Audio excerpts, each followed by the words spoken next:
जय झूलेलाल। अॼु मां तव्हांखे ॿुधाईंदसि मांघ महीने जी कथा जो आख़िरी अध्याय यानी अध्याय 25। हिन अध्याय खां पहले मां 24 अध्याय अपलोड करे चुकी आहियां। तव्हां हिन अध्याय खे ॿुधण खां पहले उहे 24 अध्याय बि ज़रूरु ॿुधजो। अचो त ॿुधूं अध्याय 25। त तव्हां सभई प्रेम सां चओ श्री लक्ष्मी नारायण भगवान जी जय, श्री कृष्ण भगवान जी जय। पंजन कन्याउनि ऐं ऋषि कुमार जो प्रेत जूण खां छुटण ऐं शास्त्र विधि अनुसार ऋषि कुमार जो पंजन गंधर्व कन्याउनि सां विवाह करणु। लोमस ऋषि चवण लॻो त हे ब्राह्मण, हाणे मां तोखे ॿियूं सभई वार्ताऊं ॿुधायूं। हाणे तूं पंहिंजे पुट ऐं हिननि पंजनि गंधर्व कन्याउनि खे प्रयागराज जे महापवित्र त्रिवेणी नदीअ ते वठी हल त हिननि जो उद्धार करियां। महर्षि दत्तात्रेय चवण लॻो त सहस्त्रार्जुन देवनिधि ब्राह्मण लोमस ऋषिअ जी आज्ञा मञे पंहिंजे पुट ऐं पंजनि कन्याउनि खे पाण सां वठी लोमस ऋषिअ सां गॾिजी महापवित्र प्रयागराज तीर्थ ते पधारियो। लोमस ऋषि त्रिवेणीअ जो प्रवाह ॾिसी ब्राह्मण ॾे निहारे चवण लॻो त हे देव, ॾिस त्रिवेणीअ जो जल कहिड़े न सुंदर प्रवाह सां वही रहियो आहे। हिन में जेको स्नानु करे थो तंहिंखे धर्म, अर्थ, काम ऐं मोक्ष इहे चारई पदार्थ प्राप्त थियनि था। हिन नदीअ जे पवित्र कंठे ते पहिरियां ई ब्रह्मा तपस्या कई हुई, जंहिं करे हुन में सॼी सृष्टिअ जे पैदा करण जी ताक़त थी हुई। विष्णु भॻवान पुण्य घणेई जप तप जोग ऐं दान पुण्य करे समुद्र मथण महल लक्ष्मी प्राप्त कई हुई। शिव शंकर बि हिते स्नान ऐं दान पुण्य करे त्रिपुरारी दैत्य खे युद्ध में जीतियो हो।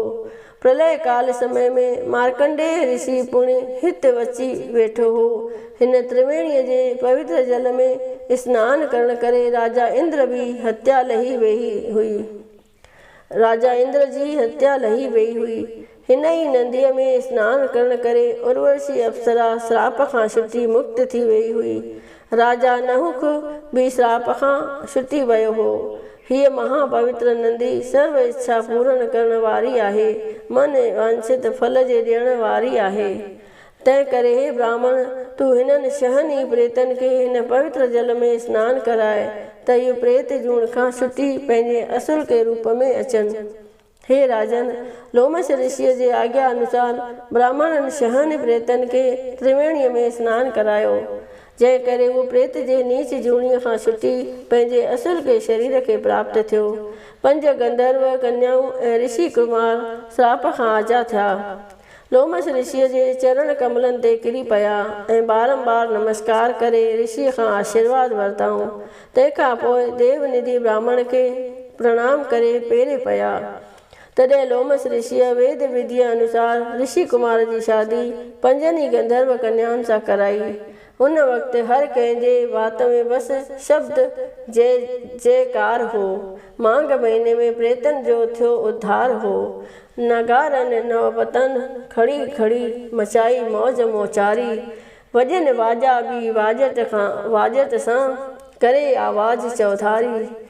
फुटे थो फाग में गुलड़ो फले फुले थी फुलवाड़ी। मिली देवन बसाया गुल थी हर हंध होत हुबकारी। पटे पर पखन बि पंहिंजा गातो राग मल्हार हो। हर कंहिंजे वात में बसि शब्द जय जयकार हो।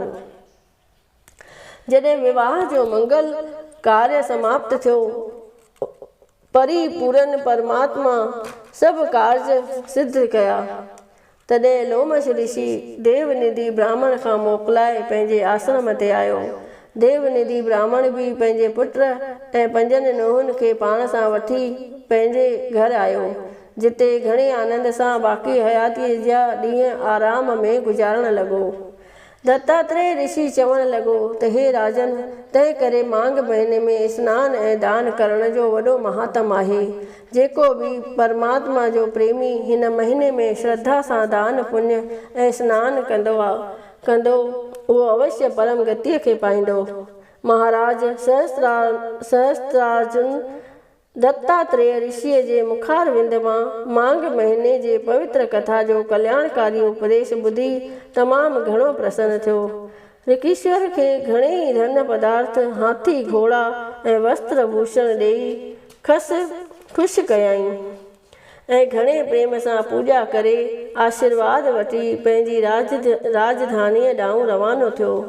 वशिष्ठ मुनि चवण लॻो त हे राजा दिलीप, तो जेका मांग महीने जे महात्म जी कथा मूंखां पुछी सा मूं तोखे ॿुधाई।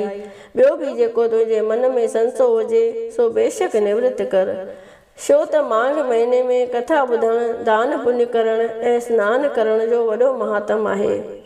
राजा दिलीप कथा ॿुधी तमामु घणो प्रसन्न थियो ऐं वशिष्ठ मुनीअ खे यथा योग्य प्रणाम करे विधि अनुसार हुन जी पूॼा करे खांसि आशीर्वाद वठी चरणनि ते शीस झुकाए पंहिंजी राजधानीअ में आयो। सूत जी चवण लॻो त हे सौनकादिक ऋषियो, तव्हां जेको प्रश्न मूंखां पुछो तंहिंजो जवाबु मां पंहिंजे तुच्छ बुद्धीअ अनुसार तव्हांखे ॿुधायो, यानी मांग महीने जे महात्म जी कथा तव्हां ॿुधी जा सभिनी इच्छाउनि खे पूरन कंदड़ ऐं जनम मरण जो दुख लाहींदड़ आहे। जेको मनुष्य ॼाणी वाणी अहिड़ो पुण्यनि जो ॾियण वारो विर्त नथो रखे, उहो आत्मद्रोही, दुष्ट, दुराचारी ऐं कुल कलंक आहे। जेको हिन विर्त खे विधि अनुसार रखे थो सो पंहिंजे कुल खे 100 यज्ञनि में 100 पोयनि कुटुंबियनि समेत विष्णु लोक में वञी वासो करे थो। हिन कथा जे ॿुधण जो महात्म। जेको मनुष्य हीअ कथा पाण पढ़ंदो या ॿिए कंहिंखे पढ़ी ॿुधाईंदो या ॿुधंदो, उहो हिकदमि स्वर्ग लोक में वेंदो। जेको पुण्य आत्मा मांग महीने में श्रद्धा ऐं प्रेम सां हिन पुस्तक खे पढ़े थो, तंहिंजा सभई पाप पाण पटिजी वञनि था। उन्हीअ खे अश्वमेघ यज्ञ करण जो फल मिले थो। जेको सचो भाव रखी हिन कथा खे ॿुधंदो, तंहिंखे मांग महीने जे सनानु करण जो फल प्राप्त थिए थो।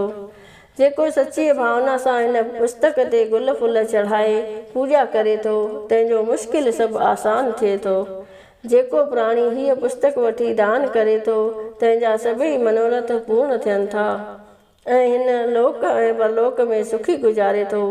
जंहिंजे घर में हीअ पुस्तक रहे थो, उते भूत प्रेत रही नथा सघनि ऐं सभई तीर्थ अची उते निवास कनि था। जो पुरुष हिन पुस्तक जे कथा ॿुधाईंदड़ साधु ब्राह्मण जी पूॼा करे थो, उनखे धन वस्त्र आदिक पदार्थ ॾेई प्रसन्न करे थो, फल प्राप्त थिए थो।